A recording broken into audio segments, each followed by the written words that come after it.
Hey guys, and welcome back to Mad About Skin. In today's video, we're talking my top 10 serums from The Ordinary. Now, I love The Ordinary skincare. I think they have a great affordable price point. They have some wonderful, innovative ingredients. Their formulations, particularly their newer formulations, are next level. And the best thing about them is they're available internationally. So no matter where you're tuning in from, you can probably get your hands on The Ordinary, enjoy the benefits of these serums. And I think that's something truly worth celebrating in 2024. The issue is, The Ordinary have lots of different strengths, lots of scientific names and concentrations. It becomes a bit baffling and overwhelming. So I want to strip it right back to basics and share with you the best of the best. So if you're tempted to shop The Ordinary, or maybe you want to dip your toe into some of their products, these are the ones that I think are the true holy grails. Sit back, relax, and let's talk the best serums from The Ordinary. Now, before we get into this, I would love to know where you're tuning in from. I said one of the great benefits of The Ordinary is they're available internationally, which is pretty rare for a skincare brand. I think that's worth celebrating because I know that people tune in to the Mad About Skin channel from the four corners of the world, and I'm genuinely interested. Where are you watching from? So if you take a moment to just drop me your location in the comments section, I would honestly love to hear from you. I'm based in the UK in a little town called Southampton. I don't know what Southampton's really wildly famous for. I think the singer Craig David came from here, if you remember him. If you're a kid in the 90s, you might remember Craig David. I think that's pretty much it. I probably should have done my local research a little bit more before tuning this, but I'm sending lots of love for Southampton, and I would love to hear from where you guys are tuning in from. If you enjoy this style of content where we focus down on drugstore and affordable, super accessible skincare, let me know by giving this video a big thumbs up and a like. Honestly, this means the world to me, so from the bottom of my heart, thank you all so much. I've got a lot to delve into. We've got 10 products to talk about. Let's cut that waffle and delve straight on in. So kicking things off in 10th position is their newest launch / reformulation. And I never thought I would be muttering these words, but in 10th position is The Ordinary Hyaluronic Acid 2% plus B5. I have hated this serum for the longest time. I thought it was unnecessary, I thought it was badly formulated, I never understood the hype. They've reformulated, and honestly, I think it's good enough to just sneak into this top 10. Now, the reformulation is key here, and I covered it in a separate video, which I'm going to leave a link to up there. Please check that out before buying this so you know exactly what you're getting. Previously, it was a bit of a lazy formulation that just had hyaluronic acid and a calming and soothing B vitamin. That was it. And my argument was always, you get enough hyaluronic acid in the rest of your routine. You don't need a separate step. I stand by that, but I also think with the reformulation, which now includes ceramides, it's got multiple weights of hyaluronic acid to give just a greater depth of hydration. I think this genuinely stands out, particularly because they've added so much more into the formulation, but it costs $1 more. So it's super affordable still, and I think it's a good option. Now for me, I don't need this on the face. I get hyaluronic acid in the rest of my skincare, but I use this on the body. I'll get out of the shower, I'll lather this on, put a moisturizer over it, and I think this does help take my body hydration to the next level. So that's where I think it really comes into its own and where I'd recommend using it. If you like hyaluronic acid and you want to use it on the face, you absolutely can. This, I think, is a next level reformulation that is just good enough to see it sneak in to the top 10. Do I think it's going to change the world as a product? No. But do I think we should be applauding quality reformulations that haven't resulted in a huge price uplift?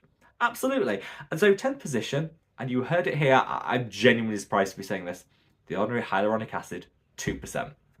Now, some of the other products that we're going to come on to in this review, you might have seen me mention a lot here on the channel, and in at 9th position is this little gem. This is The Ordinary Pycnogenol 5%. So when I was talking earlier about The Ordinary having a lot of very scientific names that can be a little bit off-putting, this is probably an example of that. Pycnogenol is an antioxidant. It's impossible to spell, so I have, by the way, linked all the products mentioned in the description box below. If you wanted to shop them, check out the price point, the ingredients, all there for your convenience.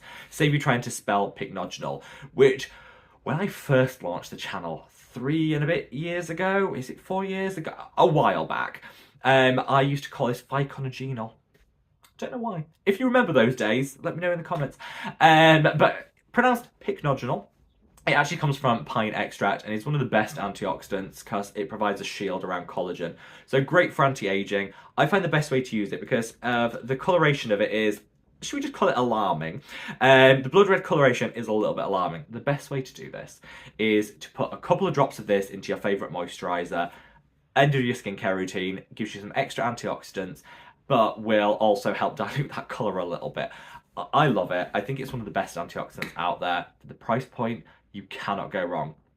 So, in 8th position, this is cheating because this is technically a toner rather than a serum, but look, it's here. This is the Ordinary Glycolic Acid 7% toning solution. Another one, like with the hyaluronic acid, that I don't actually use on the face. You can. I would use it. I wouldn't use it. They've taken daily. It used to be daily. They've rebranded that, remarketed it. I think that's why using this daily, not a good idea. Using it a couple of times a week, great exfoliator, particularly if you've got resilient skin. What I do though is you can put it in the scalp once a week to kind of ward off any dandruff, keep the scalp fresh. You can use it under the arms as a deodorant, works really well actually. Because what this does, it's got a low pH, so it actually reduces the pH under the arms, which means any of the odour causing bacteria can't proliferate. Works as a deodorant. It's great, keeps you fresh. Also, if you've got underarm discoloration, hyperpigmentation, this works really well as well. It's a great flexible product. Again, would I put it on the face? No, coming on to a better option for me later. But for the scalp, for the feet, put some of this on the feet, put a sock on, softest skin in the world. Under the arm, this is a great, affordable, multi-purpose product. I just choose not to use it on the face. But again, great, I am cheating. This is a toner, not a serum, but read me to filth in the comments if you like. So we've done 10th, 9th, 8th, so 7th position. I'm going to lose my counting here. 7th position is another exfoliator. So this is the lactic acid 10%. Now this is the one that I use on my face. Lactic acid for me is better because it's got a larger molecular size, so it's more gentle. It's also humectant, so it hydrates. If you find most exfoliators are stripping, drying, irritating, try lactic acid. They do a 5 and they do a 10%. I think the 10% works for almost everyone. If you've got very sensitive skin, you want to start gentle, the 5% is fine. But I think most of us can start with the 10%, which is this one. I love this. I use it twice a week. I find that my skin is way glowier for using lactic acid than from using glycolic acid. It's a great switch to make. Glycolic on the body, lactic on the face. That's my motto. We get that stamped on a t-shirt, I think. But yeah, that's my motto. And I think this is a wonderful, wonderful serum that I recommend to so many people and just works wonders for me. So, in 6th place, and we're quickly approaching the top 5. I've just looked down to make sure my counting's right. It still is. We have the Granactive Retinoid 2% emulsion.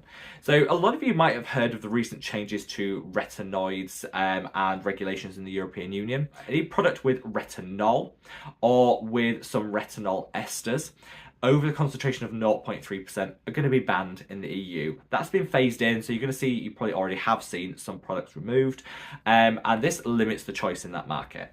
Now, I cover this in a separate video, which I'll link up there. Definitely check out if you're worried about how that's going to impact you. However, I actually think this could be a positive in the sense that it might mean people move away from retinol, which is my least favourite retinoid, and onto Granactive retinoid, retinal, better performing options that are less irritating. So if you're looking at the range of retinoid options from The Ordinary and you feel a little overwhelmed, I would just say go for this. This is the Granactive retinoid 2% emulsion. It's lightweight, it's in an emulsion base, so it's not super sticky and oily like some of their other ones are. Sinks in really well, and this is a great strength. It's going to boost levels of collagen in the skin, smooth out everything. It's great for anti-aging and fading hyperpigmentation. It's wonderful. If you're baffled by retinoids in general, this from The Ordinary is the one I would go for. It's a bit of an unsung hero. It doesn't get a lot of chatter online. It deserves it. It's amazing. So we're in the top 5, and we have most of these products are newer launches from them. I think the newer launches from The Ordinary have been the stars in my book. I think the OG products are great, but the newer launches are like next level good. And they do have a new launch coming later this month. I'm very excited about this because I've been given an exclusive first look and I'm trying it. It's embargoed, and I did promise that I will say nothing, nada, no, and I won't, because I won't break a confidence like that. But there'll be a video coming later this month, and let me just tell you, It's exciting. It is exciting. So in fifth position is the Ordinary Multi-Peptide plus Copper Peptide Serum. So this is Abby Young, who is one of my favourite content creators here on YouTube. I'll link her channel in the description too. She actually got me onto this by saying it gave her the smoothest skin ever. She's not wrong. Look at that beautiful blue coloration. Boosts collagen, smooths the skin. This is a great peptide blend. It is one of the more affordable, no, one of the more expensive, sorry, products from The Ordinary. But copper peptides do cost a lot to manufacture with, so I think the price point is reflective of the formulation. I don't have an issue with that. It's so good. If you use this in your skincare routine, you'll definitely notice that everything's smoother. I've noticed a difference in terms of my hyperpigmentation, and copper peptides are the best when it comes to boosting collagen and elastin production. I'm actually coming out with my own copper peptide serum, which is on pre-order at the moment, which will be launching imminently. And so I will be using that going forward because I like the encapsulation technology in that. It's got a higher concentration of copper peptides than in the Ordinary one. So I will be transitioning away from that to this product to my own one. But I still don't think that takes away from the quality that you're getting with The Ordinary, and it's super accessible. It is a great product, and here on Mad About Skin, whilst I do have my own skincare line, I'm never going to be that person that says you have to use it exclusively. Actually, there's lots of other great brands on The Ordinary. Do their copper peptides really well. So in fourth position, just missing out on the top three, we have The Ordinary ascorbyl tetraisopalmitate 20% in vitamin F. Now, when I was reading The Ordinary earlier for having a little bit too much scientific terminology, a little bit baffling, this is what I was thinking of. Again, you don't need to spell this. It's linked in the description because I don't know how to spell this. I have to look it up every time. But this is a vitamin C derivative. So vitamin C derivatives convert to pure form vitamin C in the skin. Because of that conversion, you find that they're more gentle, they're less irritating, and they work really well alongside other ingredients that you usually can't use with vitamin C. So I wouldn't use an exfoliating acid and vitamin C in the same routine, but you can use an exfoliating acid and a vitamin C derivative in the routine. I wouldn't use vitamin C and a retinoid in the same routine, but you can use a vitamin C derivative and a retinoid. See, so it's just easy, it's simplistic. If you're new to vitamin C's, you have sensitive skin, or you just want a really simple option, this is it. This for me is the best of the vitamin C options from The Ordinary. I absolutely love it.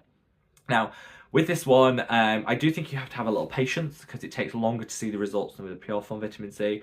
But skincare is a marathon, it's not a sprint. Invest in this, keep using it consistently, and you'll get great results. Glowing to the gods, fading that hyperpigmentation, you will, yeah, it's so good. So into the final stretch, and I've got a collection of 3 products here. In third position, The Ordinary Argireline. I'm not going to say a word more about this because I've covered it extensively on the channel. It is one of the OG products. I've used it extensively for the past 5 years. It's never steered me wrong. If you want to know why Argireline is known online as Botox in a bottle and the results you can get, there is a video here. Watch it, all will be revealed. I love it. It's in the top 3 for good reason. That's it. I promise I won't talk about it anymore because I worry that I'm becoming like a, just a fangirl channel for The Ordinary Argireline. I don't want that to be the case as much as it is my personal favourite. So in positions 1 and 2, interchangeably, because they both are amazing. So I'm not going to say which is my favourite. They work differently and are both amazing. These two are new launches. So we have the Ordinary Soothing Barrier and Support Serum, and we have the Ordinary Aloe 2% plus NAG 2% solution. So you can use both together, you can just use one, use the other, it's up to you. The Soothing and Barrier Support Serum, great if you are looking for what's in the name, barrier support, you're looking to calm the skin. It's amazing. This is the best seller of the two because it's got that pink coloration, which looks wonderful on Instagram. To me, it looks a bit like Pepto-Bismol, but that's personal choice. But Instagram loves this. The NAG 2% plus NAG 2% is best for fading hyperpigmentation. It's not as sexy looking, so it doesn't get as much hype online, but it is absolutely amazing. So I'd say, if you're looking to calm and soothe the skin, fade hyperpigmentation, and just improve the overall skin health, use these two together. Use the aloe one first, followed by the calming barrier support one. If you just want to use one of them, if your primary concern is skin health and improving the barrier function, go for the barrier support. If your primary concern is hyperpigmentation, go for the aloe. See, hopefully that's made it as simple as possible to work out these two. I love both. I use both. I tend to use the aloe every single day, non-negotiable. I use the soothing and barrier support when I shave. I shave maybe 3 times a week. I'll put this on afterwards. Instantly calms, removes any shaving bumps or rashes that you might get. It's amazing. So that's how I use it. You can use it in a multitude of different ways, which is why I think these are so special. So again, let me know if you've got any hints, tips and hacks for these too. But yeah, I'm not going to choose which is in first and second place because I think different things for different people. But both, absolutely the best that The Ordinary has to offer. So, I'm out of breath. That was one take, I think. They have a rundown of my top 10 serums and a toner from The Ordinary. Hopefully, whilst this is a bit of a whistle-stop tour, it's demystified some of these products, helped you understand how to use them, who they might be applicable for. Do you need all 10 of these products? Absolutely not. Some of them will work better for some people and others, and hopefully I've explained all that in today's video. But let me know your thoughts, feelings, and opinions below. Wherever you are in the world, guys, stay safe, stay well, love your skin. Take care. Bye!